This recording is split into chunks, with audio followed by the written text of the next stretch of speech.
since the dawn of man. It has been the innate desire and responsibility to pass evolved knowledge from one generation to the next. From the earliest cave drawings to Egyptian hieroglyphics, from hidden scrolls and leather-bound books to microchips, never has a generation passed where leaders of the era did not set out on the quest to teach their students of tomorrow. Enter the new millennium. Here, right now, many of today's top minds from all walks of life share what they have learned to create an abundant life filled with wealth, inspiration, success, and happiness, so that you may apply these powerful teachings.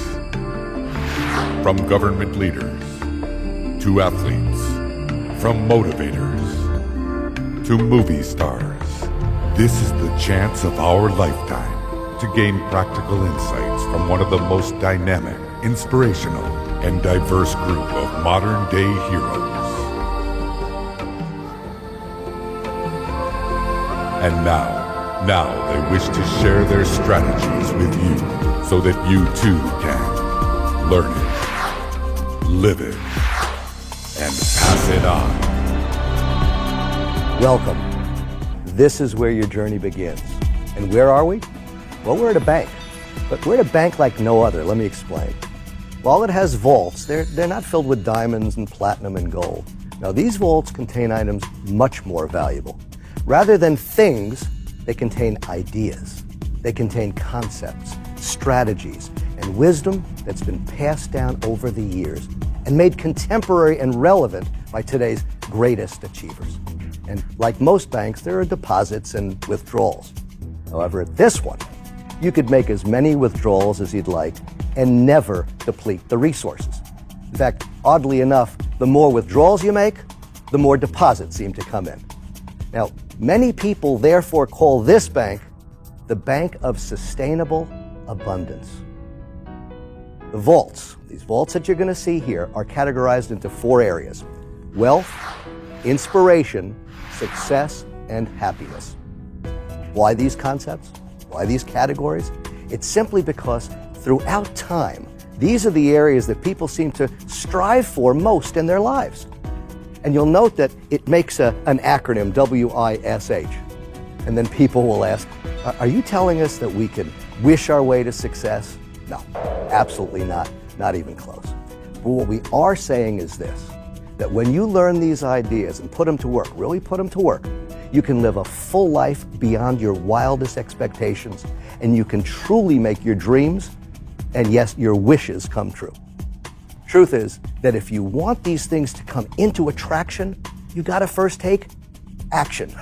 So I'm going to ask that you keep your eye out for the common component here in all of the vaults, and that's called mentoring. Yeah, mentoring. It's the act of passing on, sharing information from one person to another. And mentoring comes in different forms. It could be one-on-one or through books or discs, courses, work, and videos as well.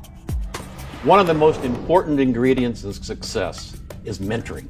Mentorship is really important to me because of the mentor I had. I played basketball at UCLA. I was on the first 2 NCAA championships there under the legendary coach, John Wooden. John Wooden went on to have that great run where he won 10 championships in 12 years. You got something you want to do in a big way, find somebody who's been highly successful at what you want to do. Sit down with them. Ask them, how did you do what you accomplished? They'll tell you.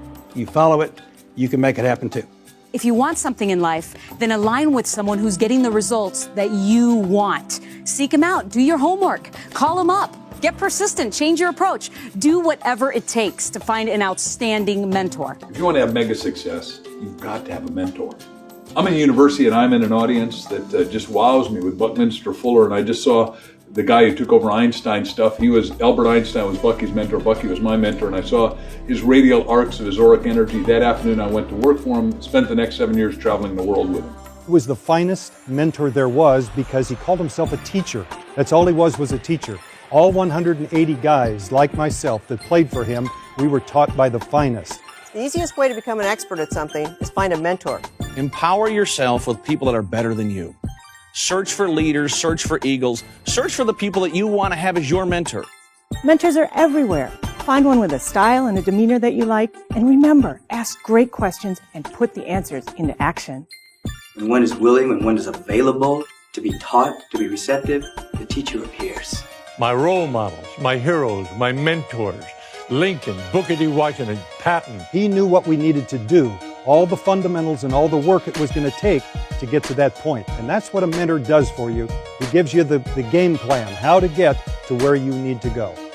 And to make this system have integrity, you got to be a mentee to a mentor, and then you got to go on and mentor someone else. That's how easy it is.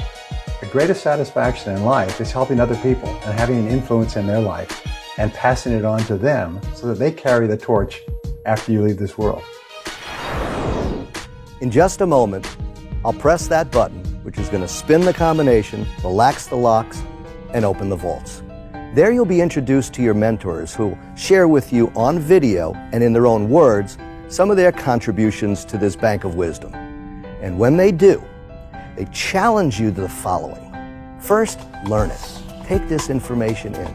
Ideas are going to spring forth like you're drinking from a fire hose. It's going to come fast and furious, and that's what you want. Next, live it. Put these ideas to work and really live a big life. And then, like the mentors you're about to meet, pass it on. Let's enter the first vault, wealth.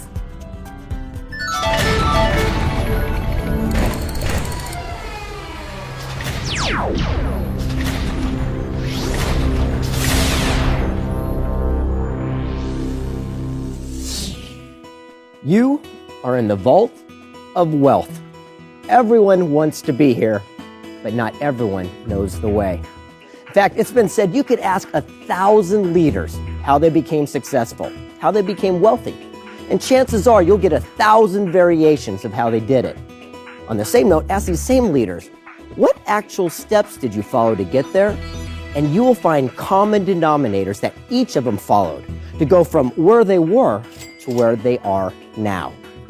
Okay, my catchphrase, my nickname, I know it's pretty cool, but a lot of people think I only mentor millionaires or I work with big, giant corporations. And although that's true and pretty much what I do, I also mentor inner city kids in my hometown of San Diego, California. In fact, I want to share a story with you about a young man I worked with. His name was David. David the Goliath, I called him. 6'4" at only 14 years old. He was a really good kid.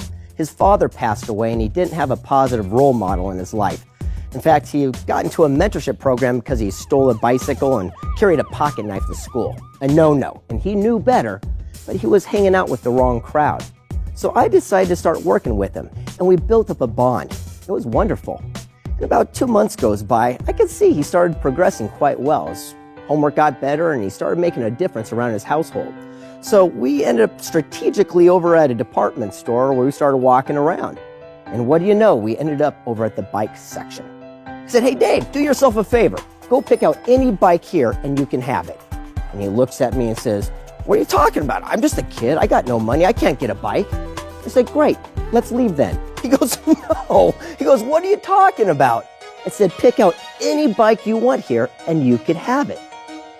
He was lacking the key ingredient for all wealth building: confidence. You have to believe more than anything that what you want can actually be. Your attitude is either the lock on or key to your door of success. It's the way you look at something in advance, because there never was a winner who didn't believe that he or she deserved to win in advance.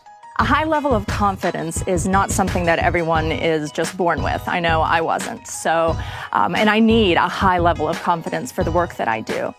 How you choose to see yourself is how you'll see life, because there is power in confidence and self-image. Become confident by the thoughts that you think, the words that you speak. You're going to succeed in direct proportion to your confidence factor toward what you're doing. If you're willing to take the steps necessary to get confident in what you want to do, you can be highly successful yourself. Confidence means I am confident that I will do whatever it takes to make my dream come true. If you don't have positive input, where do you expect it to come from? Start saying in every way, every day, I'm doing better and better, happier and happier, healthier and healthier. I'm alive. I'm alert. I feel great. Let's try that right now. I'm alive. I'm alert. I feel great with conviction and feeling. I'm alive. I'm alert. I feel great. Say it over and over. And the more you say it, the more you begin to feel it. The more you begin to feel it, the more you begin to act it. You talk to most people in life, they want to change something outside of them. They want to change their career, their relationship, or they have other challenges in their life. But the real distinction is that when you change, your environment automatically changes. We need to attract. We influence by attracting. It's not what we do to other people, it's what we do to ourselves. We transform ourselves into the type of people other people want to follow. And life is a professional sport, not an amateur sport. Start playing it like a professional and you'll receive the results that professionals get. Don't let someone's opinion of you become your reality. Learn to live beyond the good opinions of others. Live your dream, live your wish, because you can make it happen. Confidence, confidence. What you really need is confidence. Life is tremendous and it makes good sense when you face each day with confidence. Then once he got that out of the way, I said, go ahead, take out a bike. He said, okay, and he started riding each one up and down the halls like crazy. 30 minutes goes by and he walks over like a game show host and goes, ta-da! I go, what's that? He goes, this is the bike I want. I said, fantastic, then that bike is yours. He goes, I don't get it. How could I possibly get this bike? I says, well, now you have a clear visualization. You touched it, you felt it. That's called a goal. And the easiest way to hit a goal is to give yourself a goal to hit. He goes, well, that makes sense. He goes, but what could I do to actually achieve this? And I said, let me ask you, what can you do? He said, I could walk dogs, I could mow lawns, I could wash windows. And I go, what do you know? It's amazing how we can come up with a great idea once we have a reason why. And what you just created was called a plan. So he took action with that plan. And he created these flyers and he put them all around town. He ended up getting more jobs he could handle. Every time I pick him up, I'd say, where do you want to go? Movies, arcade? Back to the store. And he paid down on that bike. Once you know it, less than 2 months goes by. We're walking out of that store and he's pushing that bike by his side. You've never seen someone with an expression on his face like that before. Smiles from ear to ear. I go, I don't get it. How in the world did you do it that fast? He says, I just implemented what you taught me about duplication. I go, what are you talking about? I know I've given you a lot of lessons, but what do you mean? He says it was like this. I was getting paid $10 a yard to mow their lawn. He goes, the other kids in the neighborhood started getting jealous. They were sitting on the curb watching me make all the money. I go, yeah, but what did you do? He goes, I hired them for $5 each to do the work for me.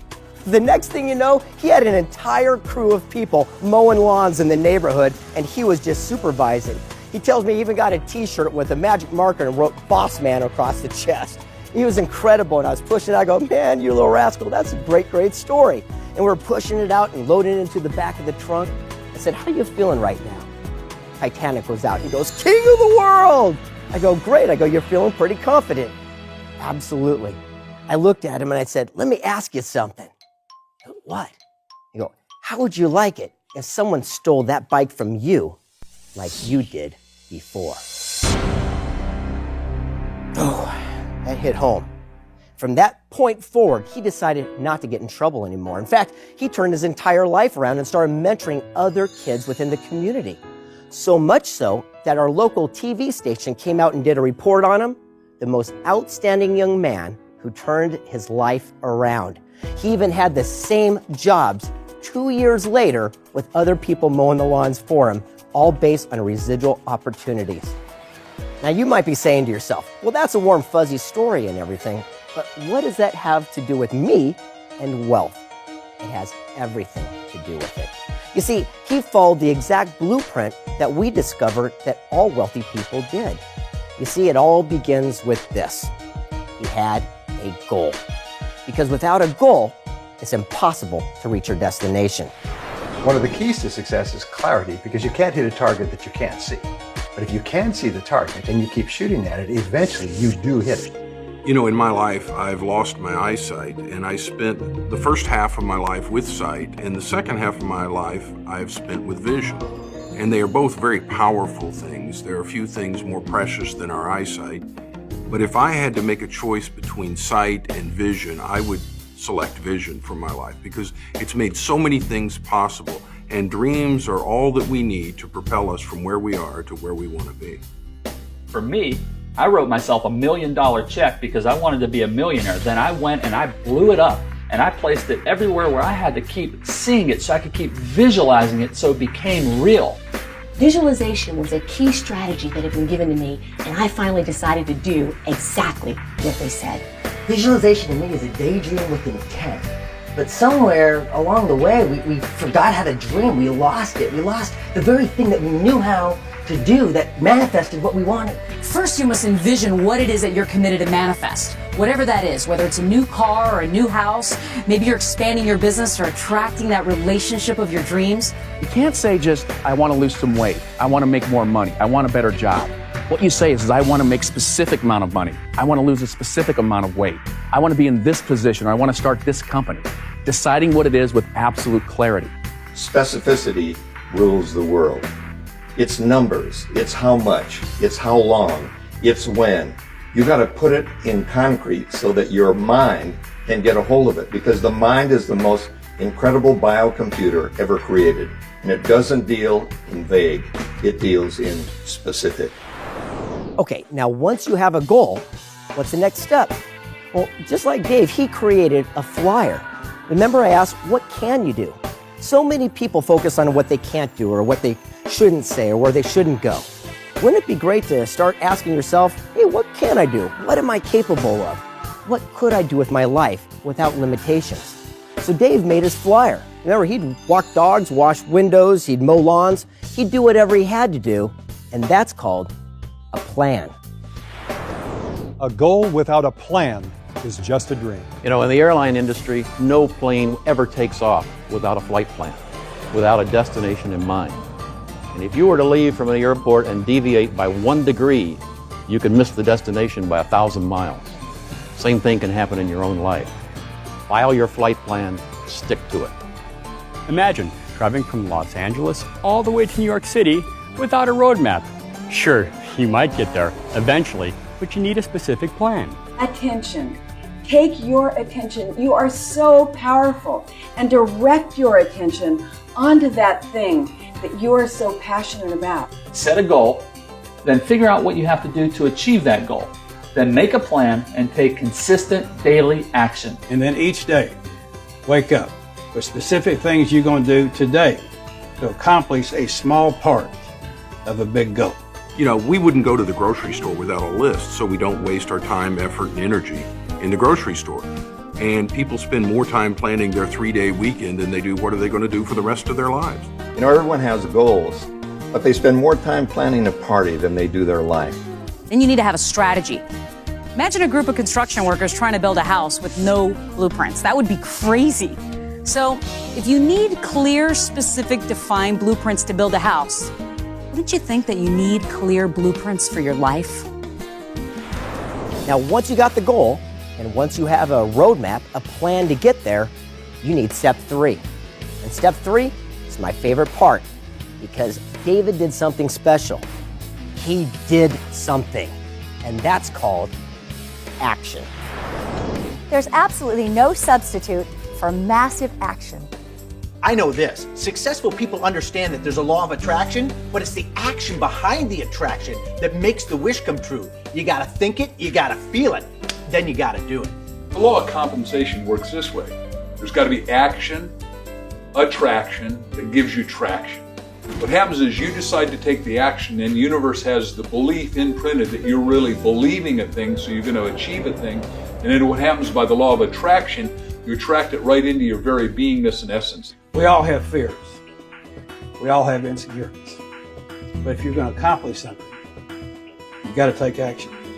Let me say something. If it scares you, do it for sure. Don't disqualify yourself because of your fear. Make your visionary bigger than your fear. You're scared. I'm scared. Heck, we're all scared. The difference between successful people and those that aren't is that successful people do it anyway. Success is a choice, not a chance. And whatever you choose to believe, you make real. For example, in physical fitness, people ask me, how do you get fit? And I say, do 1 push-up a day. Just 1. Now that sounds crazy, but you'd be surprised how 1 small action done consistently has a way of expanding on its own. Just set a penny aside each day. It starts the habit. The habit is the most important thing. And every single one of us knows people who we think might be smarter than we are, but they're not doing as well in life. And what we have found, specifically in helping people build their businesses, is it's the people who take consistent action towards their goal that achieve the most success. It's not the smartest ones, it's the ones who do what they need to do every single day. If we could make you a little bit less smart, it'd be a lot easier for you to just take actions. When someone successful tells you what to do, just do what they tell you to do. Quit thinking about it so much. Get out of your head and get into life. Take some action now. Okay, so now David's got it going. I mean, everything seems to be going his way because he's following through. But how did he get that bike so much faster? He did something. It's very important, and a lot of people miss this key ingredient towards wealth building. See, a lot of people leave their job and they go over to start their own business. They want to become an entrepreneur and they become their own boss. The only problem with that is you still got a boss. Whether it's someone else or it's you, you're still working for somebody. What Dave did was smart. He leveraged himself so he could do twice as much, twice as fast, and have twice the results. It's all about duplication. We only have 24 hours in a day. When we can duplicate ourselves, we can accomplish so many more things with the same amount of time. The power of duplication is you get to get out of the way. Wouldn't you like to have all the income, but you're not part of the picture? You still get paid for doing the things you did because you helped other people become empowered. We didn't want a mega best-selling book. We wanted a mega best-selling book series. Jack and I got together, figured out what we were doing as a system, which means save yourself time, energy, and money.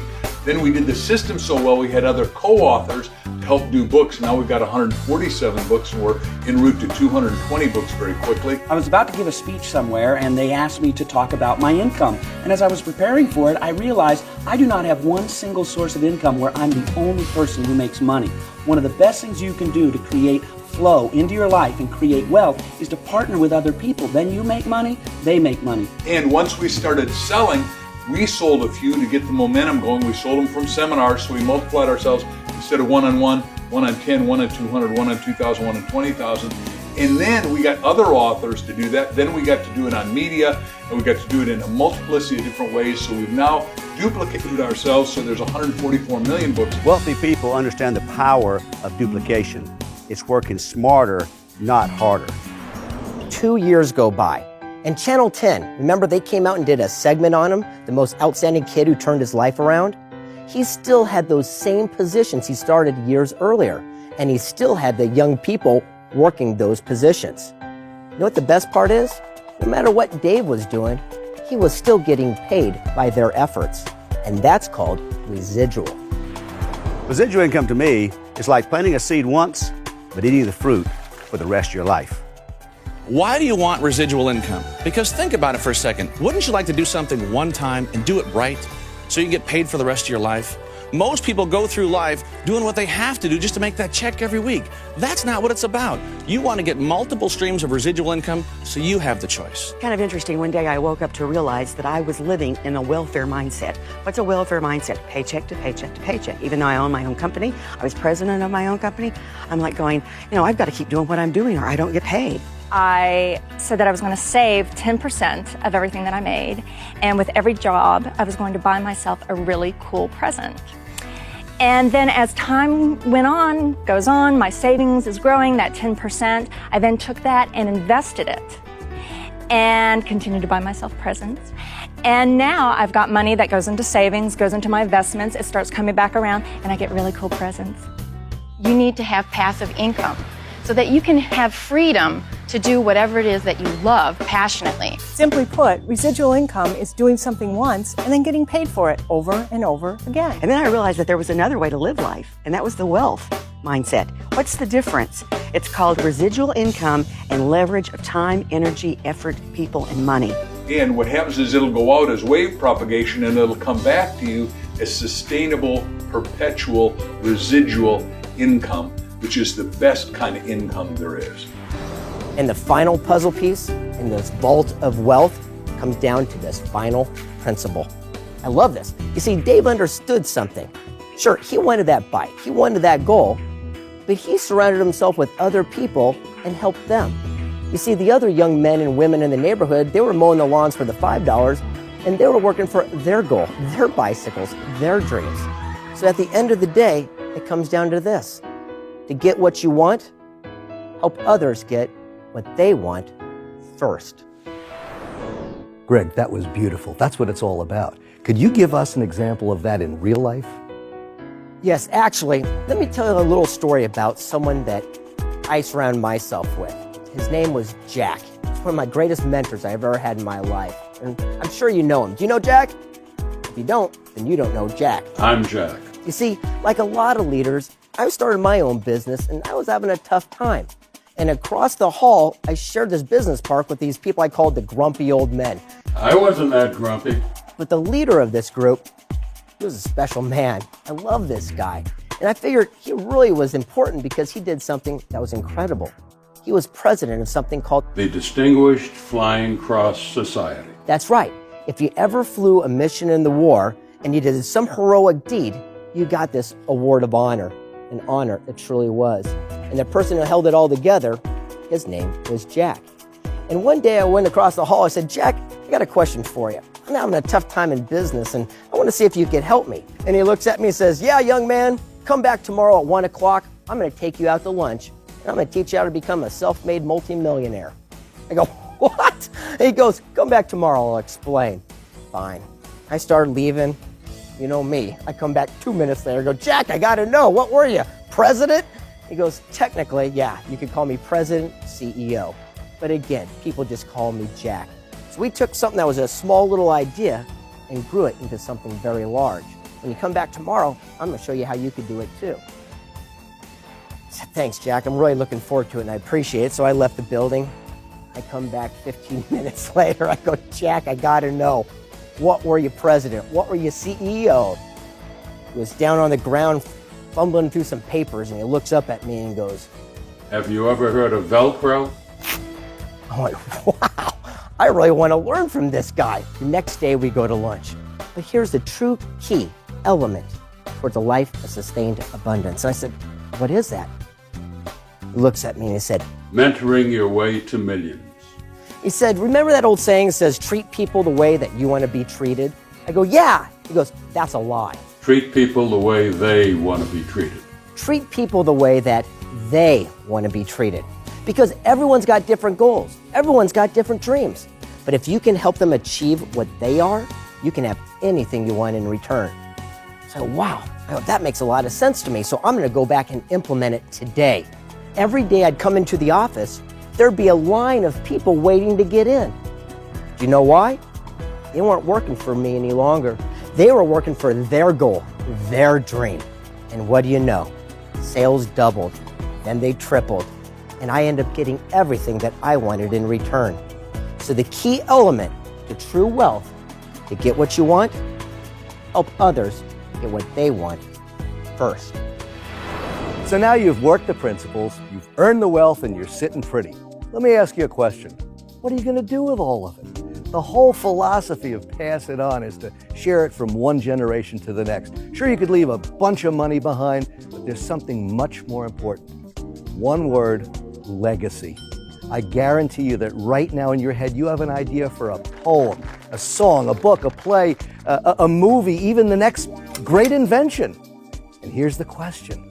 What are you doing with it? Could you imagine unlocking the vault containing all the great leaders who've had great ideas, people like Edison and Alexander Graham Bell and Ford and Jonas Salk? Now what you're about to explore right now is the exact same sequence of events that they followed to take their idea from their head to the marketplace. Get ready. Here comes the Vault of Inspiration.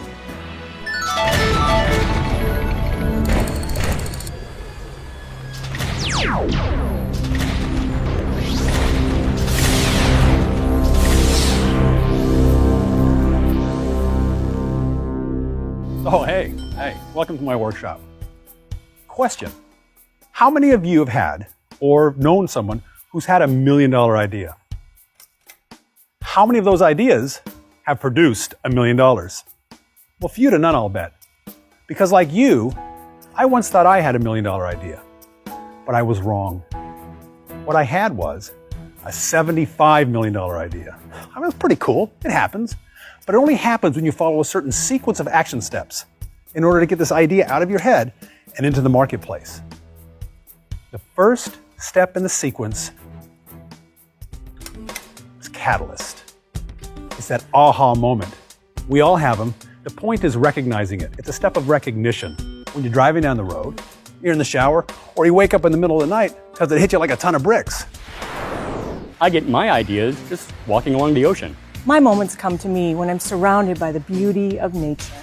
My best ideas come when I'm on a power walk.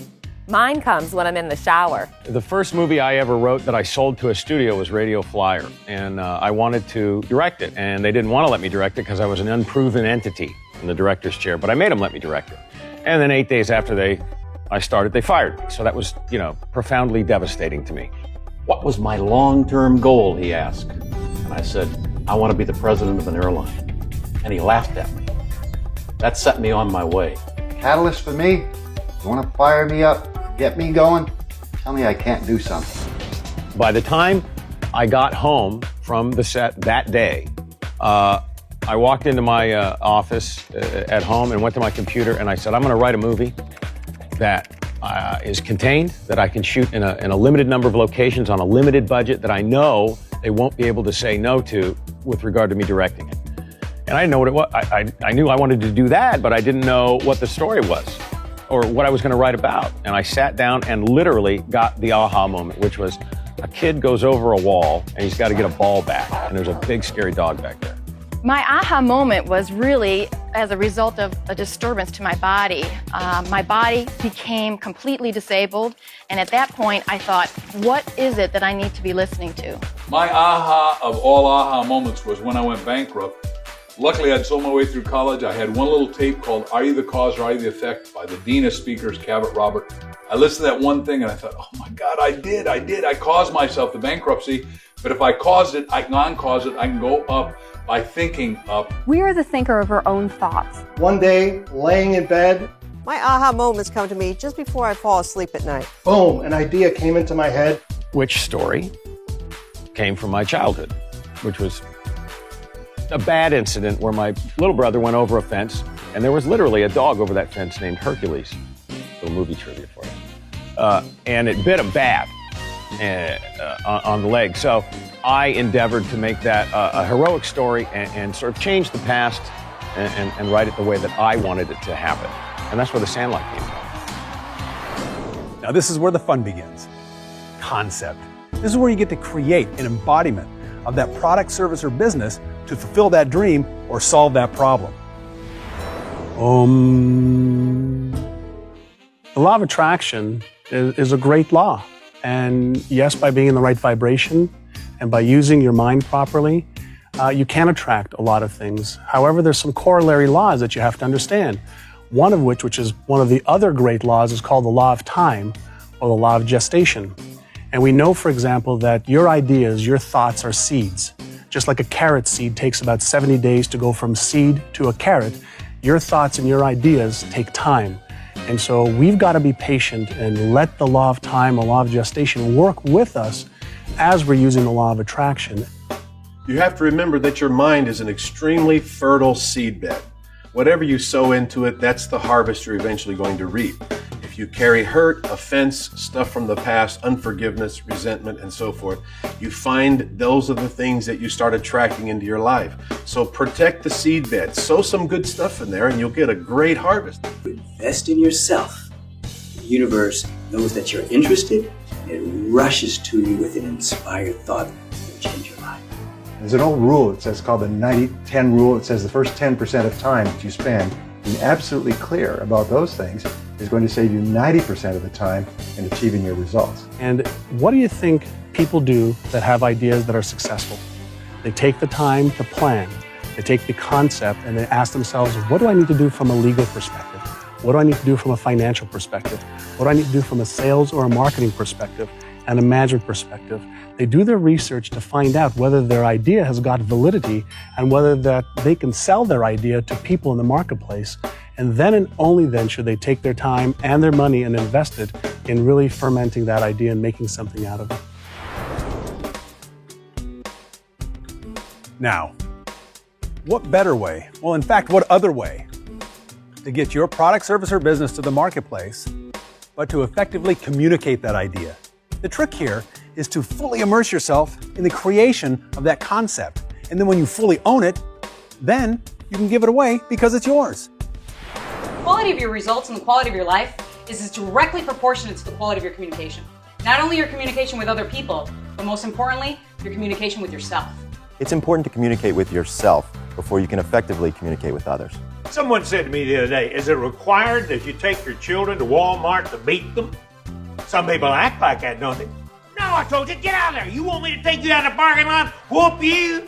If you don't love your children, how do you expect them to love themselves? Say encouraging, positive things to your children, to your spouse, to your associates, to your friends, your family, yourself. Be careful about how you talk to yourself. I'm happy, I'm healthy, I'm terrific. Instead of, oh boy, that makes me mad. Oh, that upsets me. That makes my back hurt. Let's try it right now. I'm happy, I'm healthy, I'm terrific. Come on, you can do better than that. I'm happy, I'm healthy, I'm terrific. Repeat it over and over, day after day after day until you begin to believe it. Speak that thought. Positive words become positive things.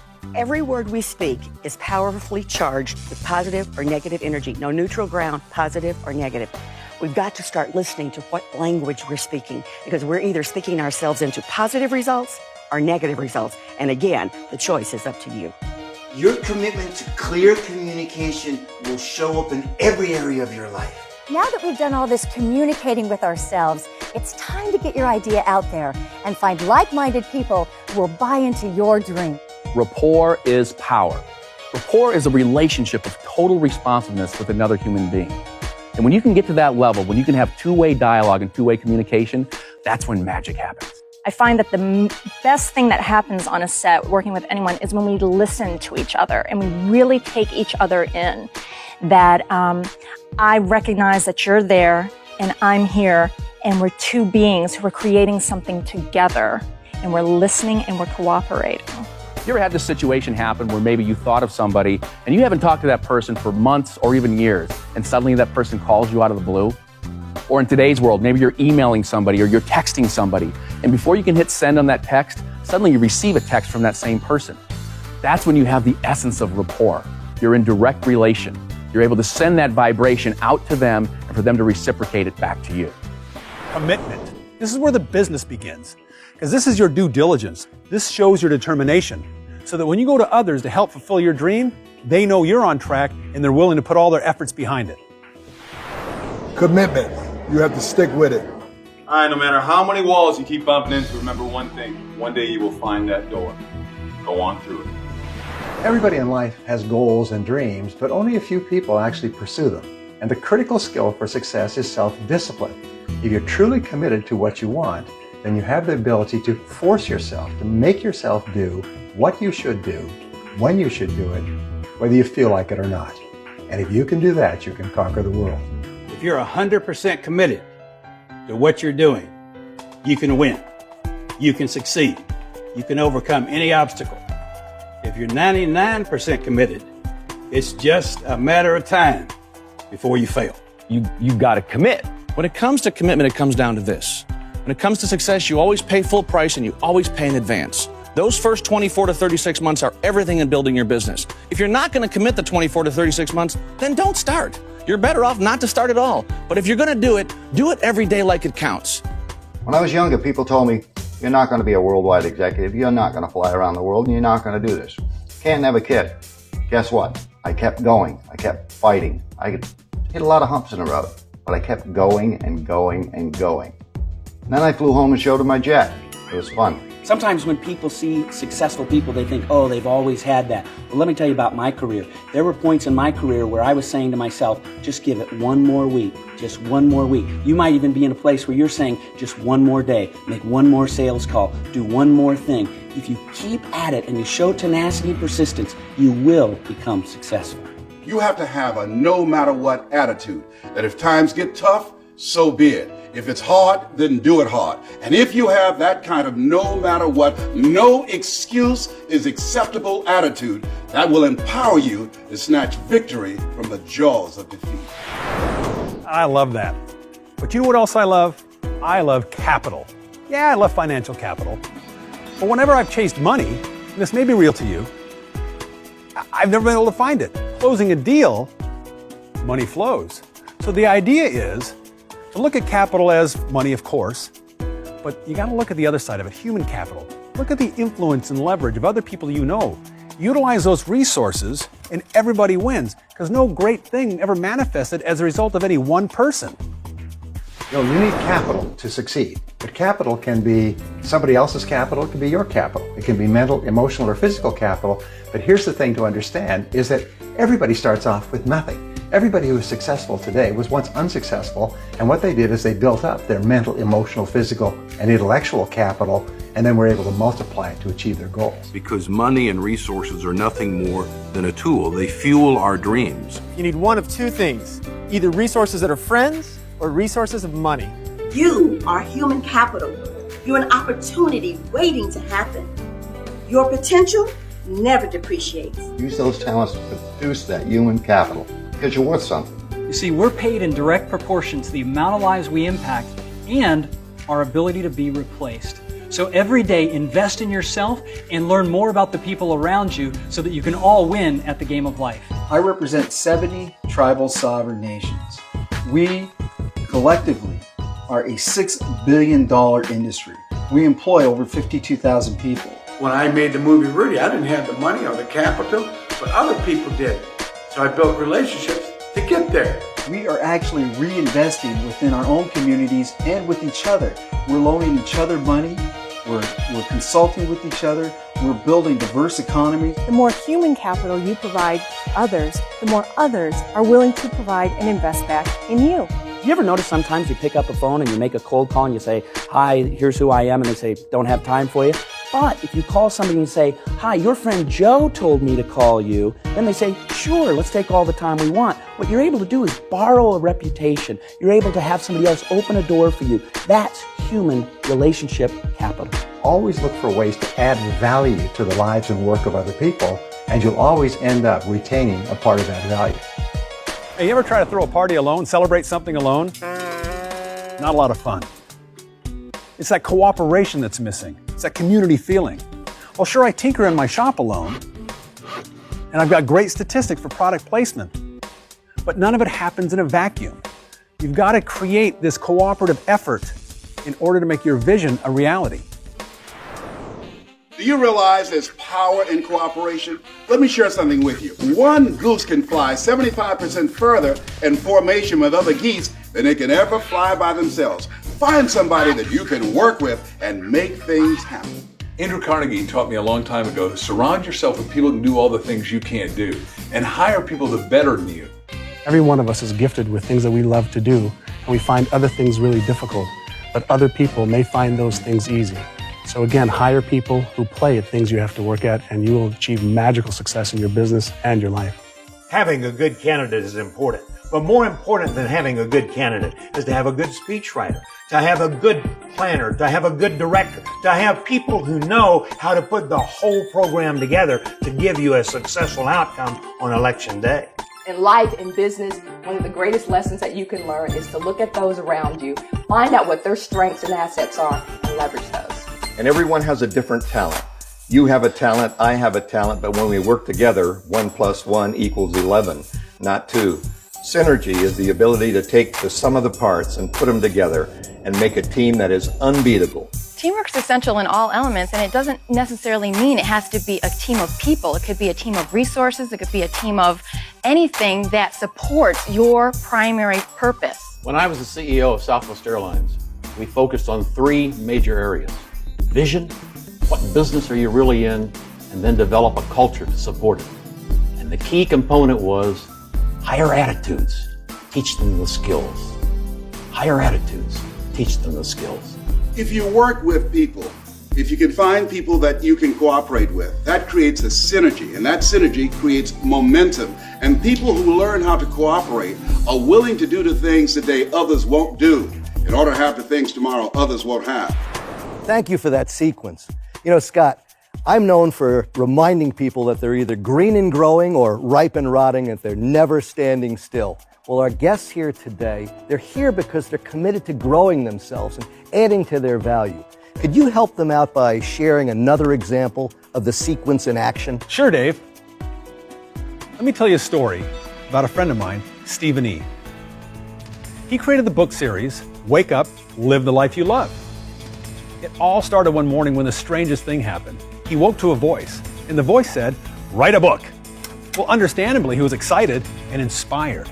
And he couldn't get back to sleep, so he got up and called everyone he knew and asked if they would help with his vision. Well, a few weeks went by. He threw a party, had all his friends come over and contribute a story to help get his book written. Well, after a few months, what do you know? He published his book. Well, at least now you see he had something to present to the marketplace. He went out to the local bookstores and asked if they would carry his book. Well, I remember it. Like it was yesterday, he was devastated. They turned him down flat. As he tells me, he was turned down hundreds of times. Well, he didn't give up. See, he believed in his dream. He woke up, kept showing up and following up. Well, it was a good thing he did, because see, that was a couple of years ago. And today, he's got 20 books on the market, with most of them being Barnes & Noble bestsellers, with authors like Les Brown, Brian Tracy, and Denis Waitley. Isn't it time to get inspired and live the life you love? This is great. So as you can see, he followed that important sequence of action steps to bring that idea from out of his head into the marketplace. Excellent. Now that's a great replicable system. And what a wonderful example of the power of commitment. Commitment is the heart of everything. Commitment, that word is so sacred we shouldn't even say it. Because see, in life, there comes a time you can't go on. You can't go on. But you know when you grow? You don't grow when you can't go on. You grow when you won't give up. And you know when you won't give up? When you're committed and you can't give up. Now here's an example of commitment in action. A story with our good friend Ruben Gonzalez, 3-time Olympian. When I was 21, I was watching the Olympics on TV. And I saw this little guy win the gold medal in figure skating, Scott Hamilton. When I saw him win that gold medal, he gave me hope. I said to myself, if that little guy can do it, I can do it too. I want to be in the next Olympics no matter what. It's a done deal. I just got to find a sport. Well, I wasn't a great athlete. So my plan was to find a sport that was so tough, a sport that had so many broken bones in it, there'd be a lot of quitters. Only I wouldn't quit. I chose the luge. Tell you where I live. I live in hot and humid Houston, Texas. And I was going to do the luge, an ice sport, a winter sport. I didn't know anything about the luge, but it didn't matter. So I called the luge track in Lake Placid, New York. And I told the guy, I'm an athlete here in Houston. I want to learn how to luge, so I'm in the Olympics in 4 years. Will you help me? The guy goes, how old are you? I said, 21. He starts laughing at me. He goes, 21? Forget it, man. You're 10 years too late. If you want to do it at your age, you want to do it in just 4 years, it's brutal. 9 out of 10 people quit. When he said that, I started smiling. I thought to myself, man, this works right into my plan. This is perfect. I went to Lake Placid to learn how to luge. And the guy was right. It was brutal. The first 2 years, I was crashing 4 out of 5 times. 4 out of 5. But I kept at it. In the third year, I went from crashing 4 out of 5 to crashing 1 out of 100. I figured it out. And on the fourth year, I made the Olympic team. I made my dream come true. If you have a dream, you're willing to go for it, and you refuse to quit, you can make that dream come true.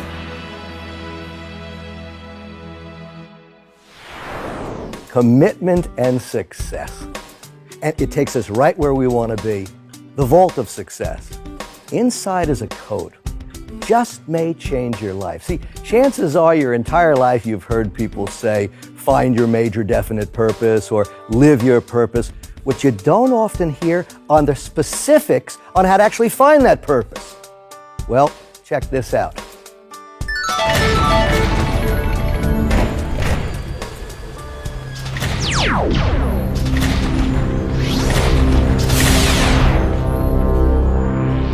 Purpose. Look, we're all put on this spinning rock for a reason greater than ourselves. And while we're here, it's our mission to find out what that purpose is. You've just entered the vault of success. And success, defined by us and all the other great leaders, is simple. It's living your life in pursuit of what that mission is. We've come up with a very simple idea, an equation of sorts, that might just help you find what your purpose is. It works like this.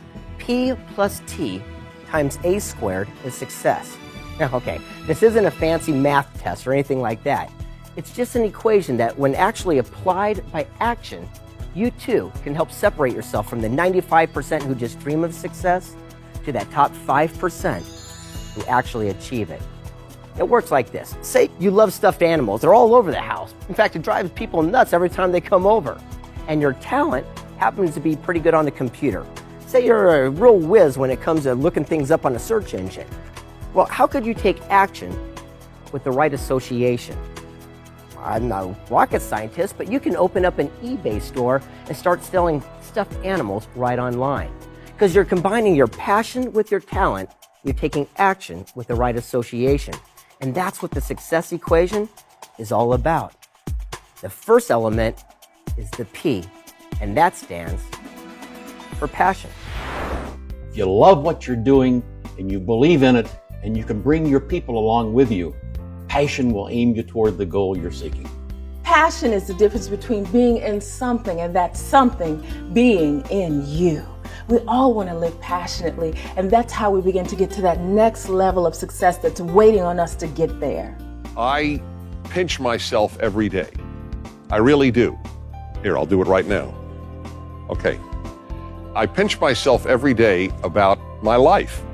I get paid to talk to so many people every day about the things that matter to me. I mean, I would do that if I didn't get paid and nobody listened.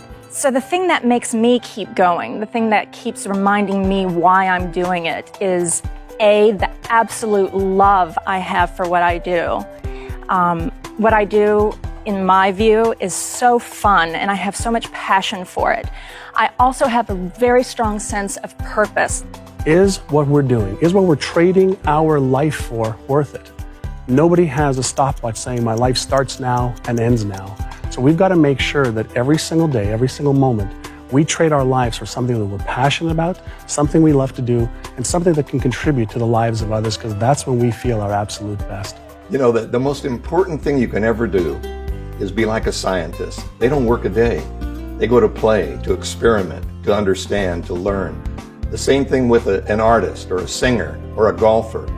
You're doing something that you're so passionate about, you don't worry about the money. Because you do it well, and you do it to serve other people, they pay you for it, because you deliver more than you promise. When you are passionate about something, that means that you truly want that thing to manifest. Because whatever you decide to do, there are other people out there who are going after it too. And it's going to be challenging. It's going to be hard. There's going to be difficulties. There's going to be setbacks. And having that passion and being willing to fail at doing something that you love to do, that is going to make you unstoppable. Do it big, do it right, do it first class. Live your life with passion. Because it's that passion that'll get you up in the morning. It's that passion that'll get you going when the going gets tough. It's that passion that'll help you do the things the competition's not willing to do. All my role models had passion. For example, General Patton. What a man of passion. When he talked about success, he said success is not reaching the top. Success is not being a winner. Success is how do you bounce when you hit the bottom. If life knocks you down, try and land on your back, because if you can look up, you can get up. Passion. Okay, you've got it now. It's that burning desire within you. But unfortunately, it's not enough. You see, the success equation is P, your passion, plus T. And T is very important because that stands for talent. How important is talent? It's everything. Think about it.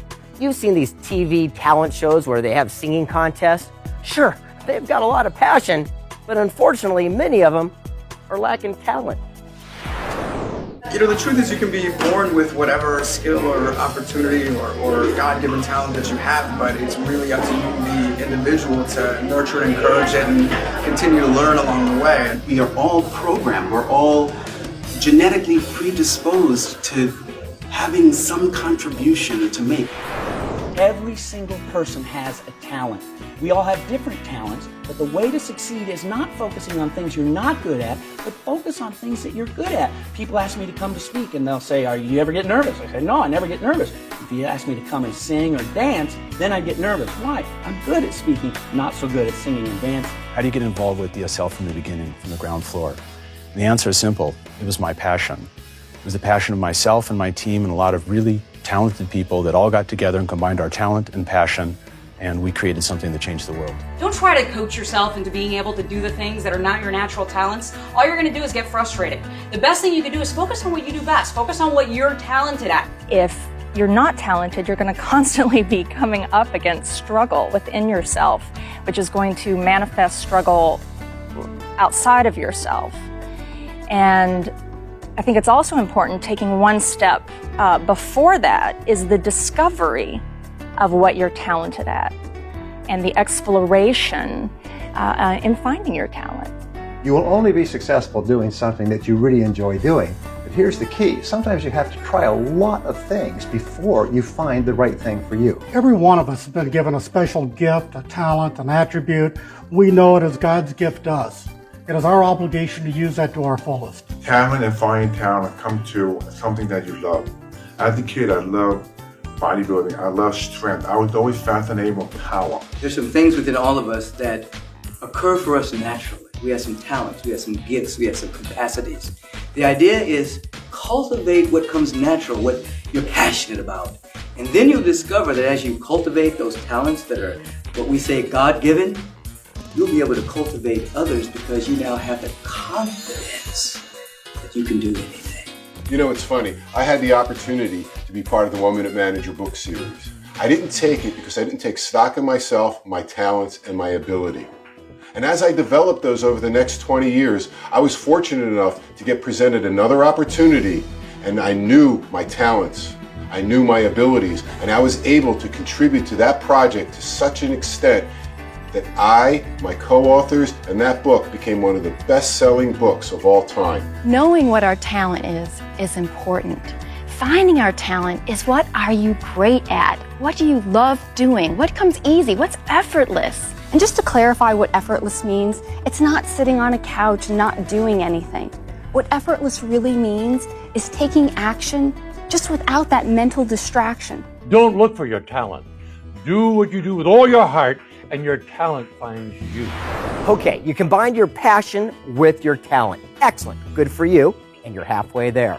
Now, the second part of the success equation is A squared. The first A stands for one simple word, and you've heard it throughout every vault we've opened. And that word is action. When you want to create something new in your life, know there are specific actions for success. I believe in the law of attraction. What you throw out comes back.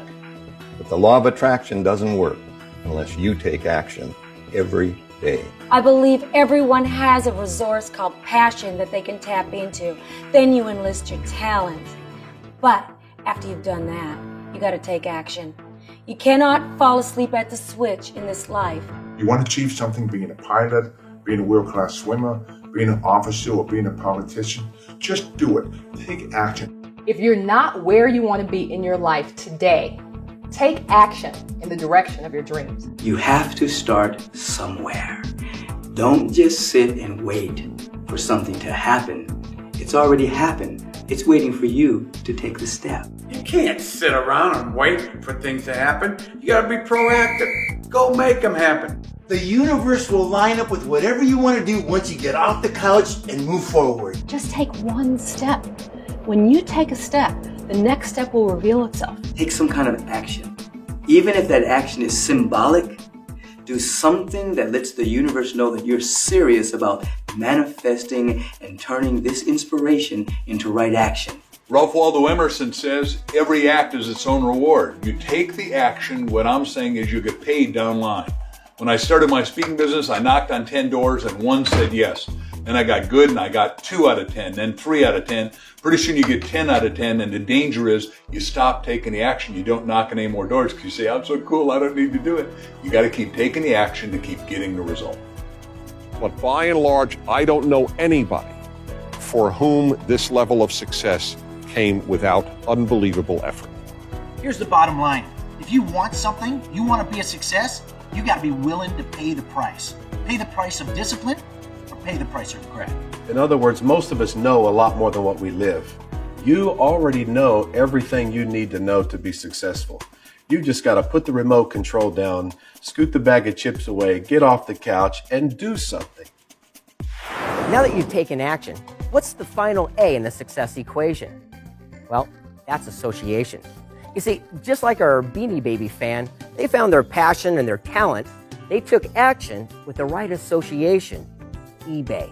Because remember this, you are a direct reflection of the 5 people you surround yourself with the most, and your income will be the average of those 5 people. Successful people learn the power of association. If you'll associate with people who are even more successful than yourself, it will enhance everything you do. I think the right connections are very important, but those of us who came up without the right connections can take a lot of hope from the fact that we create our own connections. So you can go meet anybody you want to meet, and the most successful people I find to be the most available. You're known by the friends you keep. What kind of people do you associate with? What kind of thoughts do you put into your mind? If you hang around the people who are always filled with anxiety and frustration, that's what you'll experience. If you hang around winners, people who are happy and enthusiastic, happiness and enthusiasm are contagious. You'll catch them, and you will show that in the way you conduct yourself in life. Who are you hanging around with? You want to hang around people you have respect for, not people you have influence over. I can tell an individual where they're going by who they're hanging out with. Whenever you choose a friend, you're basically biting a chunk of your own destiny. So the idea is, if you begin to know where you're going, look around and begin to associate with people who are walking in that direction. Most important that you do surround yourself with the best, because that way you get the best people and the best result. I'd rather be a member of an all-star team than be a solo star. If you're doing something by yourself, you ain't doing nothing, honey. You have to have a team. But it's not a me thing, it's a we thing. Pass it on and share it with everybody. One last word on association. What's the use of having all these great people together if you don't put it to work? We suggest a mastermind group. What's that? Well, that's when you get 5 like-minded people together and you compare thoughts, ideas, strengths, and goals. You know what they call it when you get 5 people together that think negative thoughts? We call that a landmine group. You are the same today you'll be in 5 years to get what you think. The people you meet and the books you read. Hang around thinkers, you'll be a better thinker. Hang around workers, you'll be a better worker. Hang around givers, you'll be a better giver. Hang around a bunch of thumb-sucking, complaining, griping boneheads, and you will be a better thumb-sucking, complaining, griping bonehead. In other words, your income in the next 5 years will be the average of your 5 closest friends. Do this. Grab a pen and a paper. Write down your 5 closest friends. Write down what you think they make. Total it up and average it out. You may find, like I did, I needed some new friends. If we're in a situation where we've just learned something, we've been to a class, we've just accelerated, we've just brought something new into our life, we take it back to the people that we're with. What can happen is they may try to pull you back. You may take new action, have new strategies, they may try to pull you back. Not because they don't love you, because they don't want to lose you. Find the 5 most successful people you know, call them up, ask them to spend some time together. Make that call. The reason most people fail is they don't make that call. If you want true success, surround yourself with champions. Every day it'll make a difference by spending the time with the people that know where you want to go, and if they care, you'll know. You weren't born knowing everything. If you want to get there fast, use a mastermind. Successful people think big. They're always focusing on the what if, how are we going to make it happen? They're focusing on the dream. When you surround yourself with successful people, you'll start thinking big. And then, sky's the limit. One simple reason, and there are many, but one simple one, happy people attract people into their lives. Unhappy people do not. Exponentially increase your thoughts and your energy. That's the power of a mastermind group. When you want to grow, when you want to develop, when you want more, the key is to get around the people that are doing the things that you want to do. You want to be in shape, you got to be around the people that are working out, that are in shape. You want to make more money, go with people that are making more money. Go with people that are getting the outcome that you want. That too will help you get it. It'll raise your standards as well. That could be the single best example of taking a complex concept and translating it into a simple, easy-to-use equation. I can't tell you how many times I've referenced that with my clients. Greg, could you illuminate that formula with one more application? Yes, let me tell you a story about Lee. In fact, he's a young man I mentor, again, in my hometown of San Diego. A great young guy, 23 years old. You see, he was an electrical engineer, and he just wasn't very happy with his job. I started meeting with him once a month and said, what is it you really want to do with your life? Because I could see he had something called golden handcuffs. Golden handcuffs is where he made too much money, he couldn't afford to leave, so he was trapped to his desk. I says, well, what would you really like to do? He goes, I just don't know. So we did the success equation. And at the end of the day, on his passion side, it said art. He goes, gosh, art is my favorite thing. On his talent was engineering. Heck, that's what he went to school for, and he was pretty good at it. I said, Lee, how could you take action with the right people and do something with that? He says, well, I created something called a tranquil. And I go, what? And he goes, a tranquil. It's an indoor waterfall that as soon as you walk into a residence, you see it come trickling down the sides of the wall. It has beautiful sound and music to it. He goes, it's an inspiration for all that see. And I went, wow, well, let's go make them. He says, I can't. Golden handcuffs. About 2 months go by. We meet again. I remember the look on his face as he sat down. I said, what's wrong? And he goes, I got laid off. I looked at him. I said, excellent. This is great. Dude, don't you understand? This could be your ticket to freedom. What are you talking about? Well, this is the whole thing we're talking before, about the success equation. Combining your passion with your talent, taking action. I mean, this right here, that could be your ticket to freedom. And he said, okay, I'll give it a shot. 6 months. Don't you know it? 3 months goes by, and ABC gets a hold of him. You know that show Extreme Home Makeover where they tear down a house and they remodel it? Well, they feature his tranquils throughout the episodes. In fact, 4 of the best of episodes, as a matter of fact. And now, he puts them all around the restaurants and homes in our neighborhood. The guy's making an incredible income because he did just that. He applied his passion with his talent. He took action with the right association. And that is the success equation. So here we are. We've spun the combinations, we've relaxed the locks and opened the vault doors in all of the areas: wealth, inspiration, and success. But there's one more. Just why do people strive for these areas? Well, it always seems to come down to one thing: happiness. Let's open it up, Scott.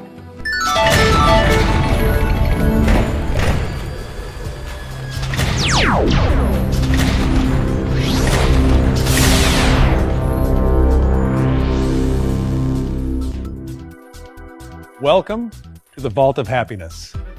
Now, the big question seems to be, is there really a roadmap or a blueprint to living a happy, fulfilled life? Well, fortunately, the answer is yes. And it all starts with gratitude. Unfortunately, we seem to get caught up in the one size. Oh, I'll be grateful and live a grateful life once I get a new job, once I find a new relationship, once I get a raise. But the truth is, once we're grateful not just for what we have in our lives, but who we have in our lives, the journey begins. The best place to start is from a state of gratitude. By being grateful for things you have in your life, you're able to now enhance that and attract more things to be grateful for. One of the keys to success is to have an attitude of gratitude, is to be constantly thinking about the things that you're grateful for. Because when you think about the things you're grateful for, first of all, you're a happy person. The reality is that gratitude has power in it, because as you have a grateful heart, you draw more of the same to yourself. Gratitude is the antithesis of envy. If we are expressing envy in any way, shape, or form, we are automatically putting repulsive vibrations out there into the universe. But the moment we are grateful for what we have and can bless others that have what we're looking for, we create an instant magnetism in the universe and attract those possibilities to us. Most of the time when we think about being grateful, we think about just being grateful in our own mind. One of the things that will unlock success for you is to be grateful to other people. When somebody does something for you, when somebody gives benefit into your life, go to them and tell them how grateful you are for them. That creates an emotional bond that will connect you and help you achieve success. That if every day you'll stop and think about 10 things you're thankful for. Before you even get out of bed or when you're doing your morning routine, just think of 10 things you're thankful for. I'm thankful the weather's nice, the car started, whatever it may be that you're thankful for. I like to say that the enlightened give thanks for what most people take for granted. So if you look around your life and just are grateful for really small things, that attitude will become large, and you'll discover in that field more things to be grateful for will begin to pour forth in your life. Start with anything, and then everything will come to you.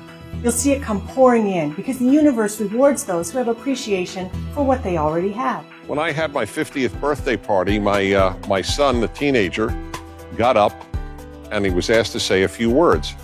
And kids, when they're teens, don't like praising their parents. So I didn't even know if he'd say anything. And you know what he got up and said? He said, I want to thank my father for one thing, for always being happy. And it was the best thing he could have said. I preferred that to had he said, I want to thank my father for loving me. I want to thank my father for supporting me, for being a good man, whatever. That was the best. Mark of greatness is gratitude. My favorite prayer with our children was, God, we thank you for our food, but if we had no food, we thank you just the same. Because we're not thankful for just what you give us. We're thankful most of all for the privilege of learning to be thankful. Have you ever felt like you had the weight of the world on your shoulders? That's anger and resentment. Try adopting a policy of, if it doesn't flow, let it go. You see, you've got to learn to forgive. That's the second step on a road to happiness. Forgiving others, but more importantly, forgiving yourself. Stand tall and be proud. That way you can forge ahead without any impediments. Joy is the reward for letting go. In order to be successful in life, there are two categories of people you need to learn how to forgive. One are all those people who have abused you or weren't there when you needed them. And the second one is yourself. But it's time for all of us to meet the true thinker. The beautiful, powerful, talented, healthy, abundant, unlimited you. And not to get trapped into the thoughts that you think of who you are. When you forgive yourself, you unlock the door to your true self where all your dimensions of creativity are. When you feel blocked, it's often because you've turned your disappointments inward. Choose to forgive yourself and unlock the door. You've got to be willing to let the past go. Have you ever tried carrying 10 old boys on your back because you try to have success for them? What happens is you fail with them. You see, you can't get where you're going if you're always focused on where you've been. When you forgive others, you just put the past behind you and work towards the future. Here's one of the facts of life. People are going to wrong you. And here's one of the things I know. When other people make mistakes, we want justice. When we make mistakes, we want mercy. One of the things that'll change your life is when other people make mistakes, extend to them the mercy that you want. Forgive them. It'll open up a whole new world for you.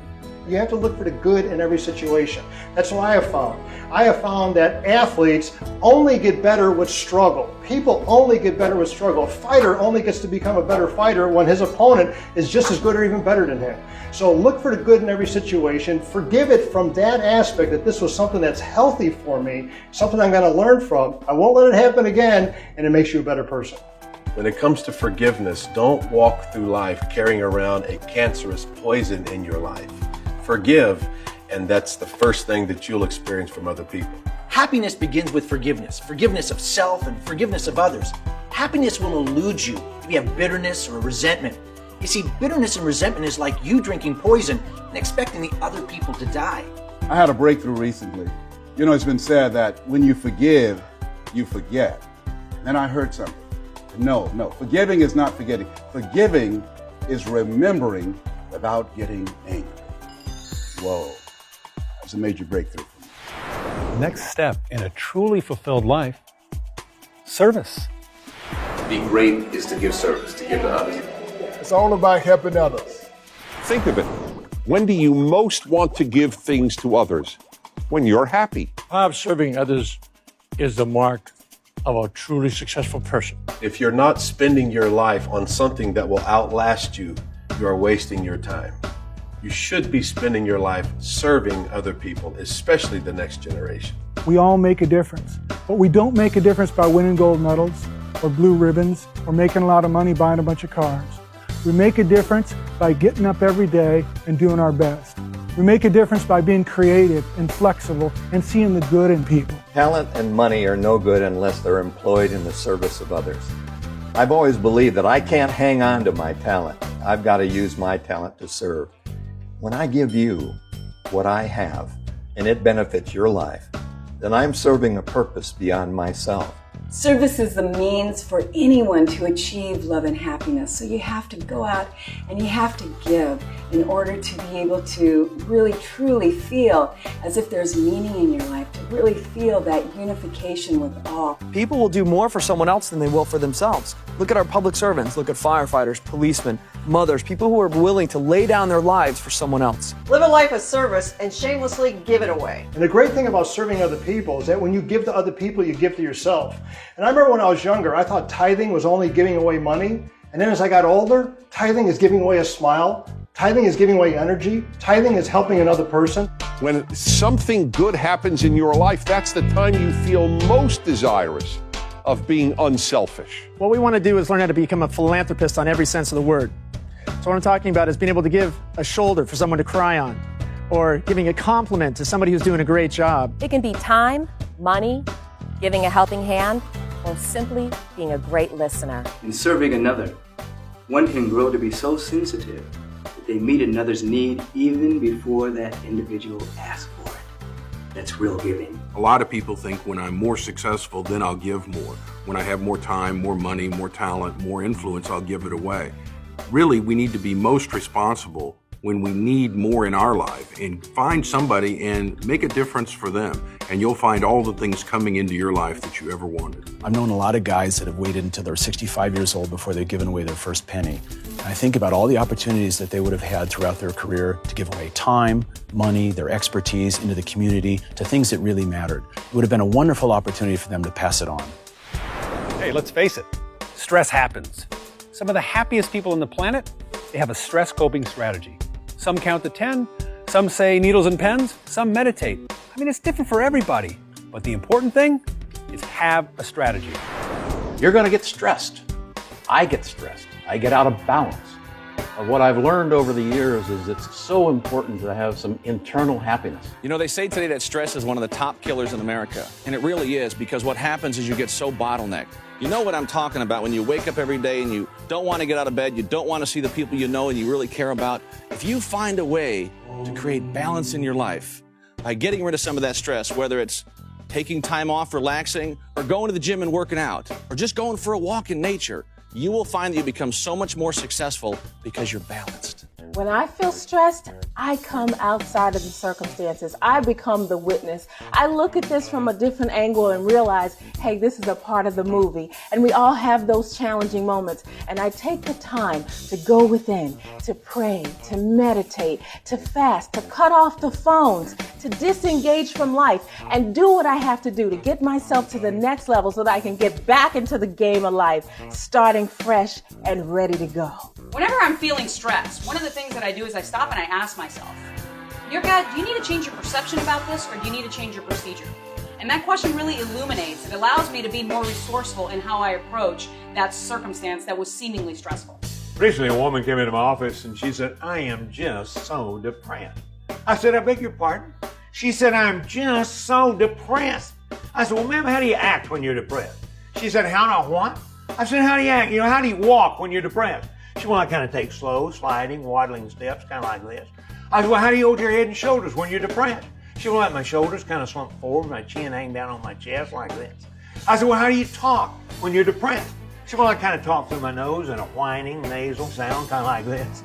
I said, well, let's try something. I said, get up and try walking across the office. Take a little longer, spring your step. Hold your shoulders back. Hold your head up. Put a smile on your face. Act like you feel good.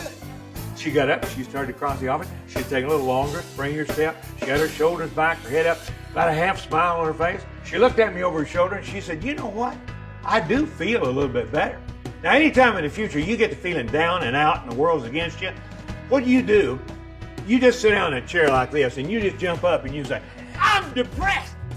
I always remind my clients that there's always an effortless solution to any apparent problem or challenge. I think we have to understand that we are responsible for the stress in our lives. It's nothing external from us.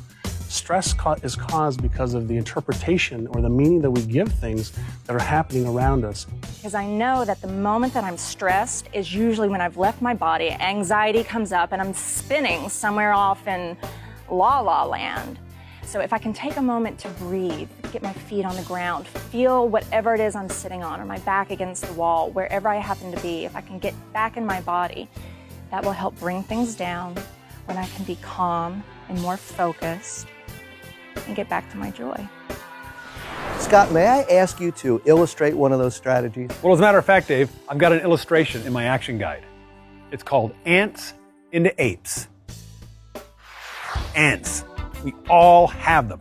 It stands for automatic negative thoughts. It's been said that we have over 64,000 thoughts a day. And unfortunately, most of them are negative. Now let me ask you, what's bigger than an ant? Well, an ape, of course. And that stands for automatic positive experience. This can be a memory of anything that's special to you, like your kid's graduation, or a wedding, or even a much-needed vacation you took a while back. Now remember this. Although an ape is much bigger than an ant, 64,000 of those little rascals can take down the biggest of beasts. For me, it's a song by Billy Joel, In the Middle of the Night, that I keep in my front pocket, so to speak. It works like this. Say I'm driving down the road and someone cuts me off. Well, like most people, my ants creep up and I have that knee-jerk reaction, "Wow, you son of a gun!" But then, my ape steps in, which is much more powerful and flicks that ant away while I slip into my favorite tune, In the Middle of the Night. Now, it takes some practice at first, but before you know it, your ape will be standing right outside that anthill and flick those little buggers away as soon as they pop their heads out. That is the power of turning your ants into apes. Now here's one of my favorite steps to a happy life. Personal time. For me, I take long drives. Not in traffic, though. No, I take long drives on long stretches of open highway. So that way I can clear my mind and think good thoughts. I am a fanatic about personal time. I make sure that I have time at the beach, and when I get to the forest, my most important thing is to watch the trees be green. Simple joy of life is to be out in nature, to be at the ocean, to breathe fresh, clean air. It's always best to enjoy yourself. Don't take yourself too seriously, and enjoy life and those people around you, and just laugh, have a good time. One suggestion, find your sanctuary. For me, it's my bubble bath, and I love the fact that there's a lock on the door and a fragrant bath bomb and a candle, big bottle of Perrier, maybe a glass of wine. For you, it might be your garden, it might be a big chair, whatever it is, find it. For the first 30 minutes that I'm awake each day, I lie in bed and plan my day. Just find myself, spend some time with me, and through affirmation, prayer, and meditation, and get things right with me. Every single day, within the first hour that you wake up, invest time in the things that make you happy, then healthy, and then wealthy, and tell me how you do then. The single best way to have personal time is to rest. My patients tell me that they can't sleep because they can't turn off their minds. It's possible to slow down and sleep, but you must give yourself the time to do it. People are always saying, I don't have enough time to exercise. I say we all have enough time to exercise. We just have to have the commitment. I speak to tens of thousands of people and hundreds of airplane rides a year. And I find the time to exercise because I'm committed to a healthy lifestyle. You can't pull anything out of an empty bag. You've got to pour into yourself to make sure that you're not mentally, emotionally, and spiritually malnourished. So take care of yourself. You are your greatest commodity. The last step in the last vault is simple and easy. Smile.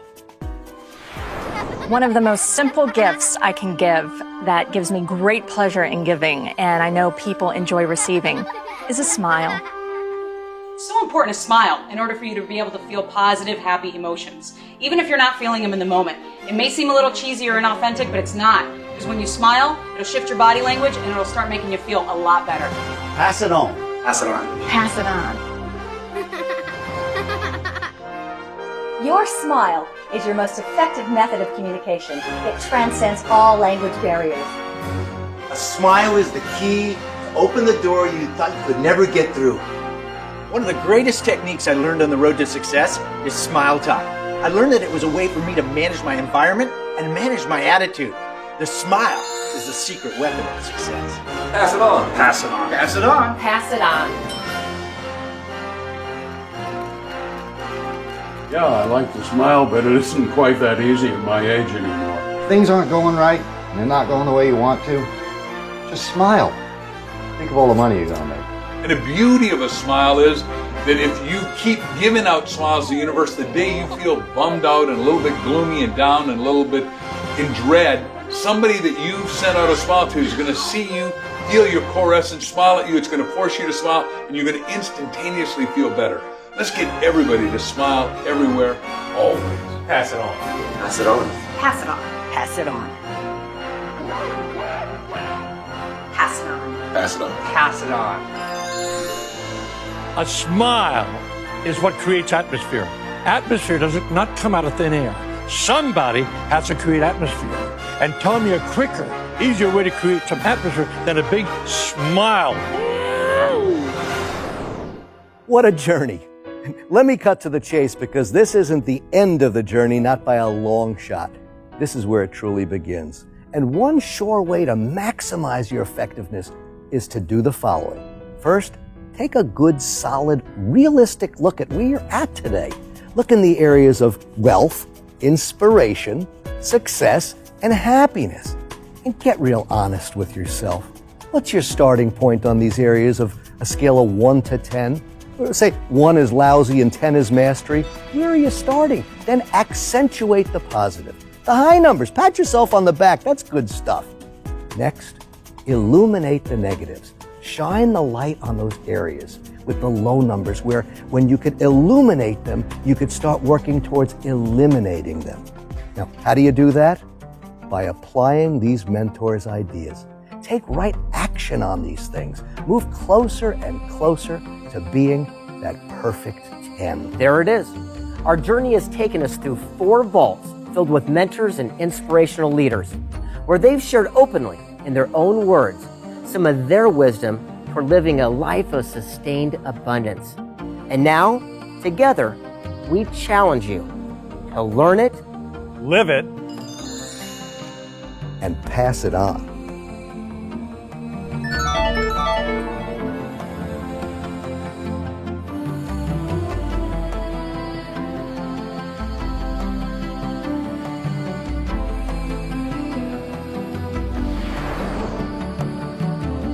This is the life we're all destined for. Step into it. Let it happen. You don't have to be great to get started, but you have to get started to be great. Find your magnificent obsession and take it all the way to the end of the road. The greatest thrill in life is to take your success and your happiness and pass it on.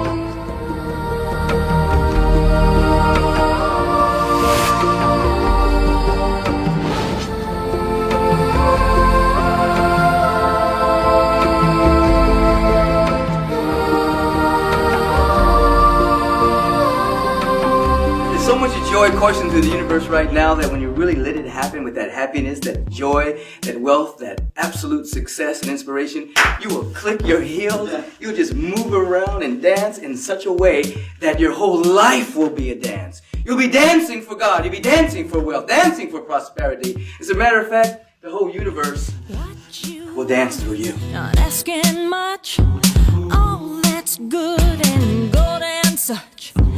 Aim your dreams past what you know. Plan the how and don't let go. Break it down to build it up. Keep your mind on a filled up cup. Don't keep the flow into yourself. Gotta pass it on to someone else. Wish it good, wish it now. Wish it good, wish it wow. Make a wish, wish, wish it now. Stay the course for up and down. Keep it going round and round. Find someone to help you out. Playing big's what it's all about. Now pay it forward.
Wish it now, wish it good, wish it wow. Make a wish, wish, wish it now.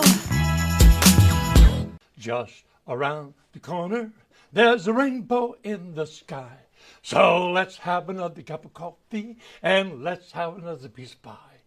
Trouble just a bubble and the clouds will soon roll by. So let's have another cup of coffee and let's have another piece of pie. Wish it good, wish it now, wish it good, wish it wow. Make a wish, wish, wish it now.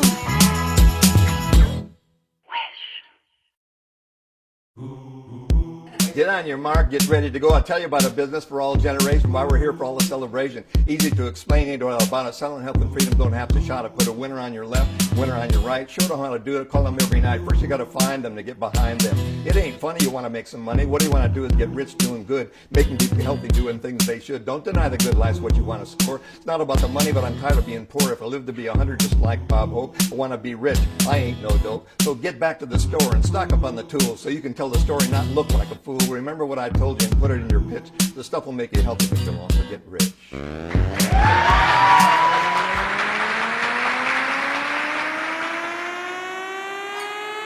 Pass it on. Pass it on. Pass it on.